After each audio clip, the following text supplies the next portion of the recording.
Жители Владикавказа смогут избежать лишнего сбора документов для получения государственных услуг. О программах, позволяющих улучшить взаимодействие органов власти с гражданами, говорили сегодня в IT-парке «Алания».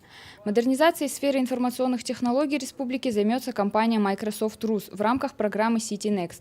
Эта программа помогает улучшить управление городскими ресурсами и обеспечить прозрачность их распределения. Мы давно и достаточно плодотворно взаимодействуем и с республикой, и с городом, и с различными министерствами. В образовании мы работаем в течение как минимум последних 8 лет. И все наши последние продукты доступны сейчас школам и учителям. С государственным сектором, с городом у нас есть программы, подписанные контракты, на основании которых город использует наши технологии.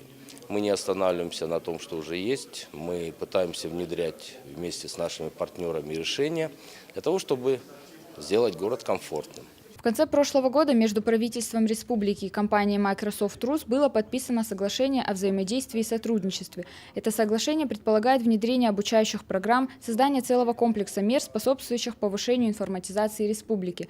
Представители Microsoft планируют обучение сотрудников администрации. Стоит отметить, что компания Microsoft является одной из основных в IT-индустрии, и внедрение ее продуктов для республики будет весьма интересным и продуктивным. Помимо того, что освещается коммерческая направленность, мы еще планируем реализовать социальные проекты вместе с компанией Microsoft. В частности, на базе технопарка «Алания» в ближайшее время стартует проект, в рамках которого будут проводиться курсы IT для молодежи.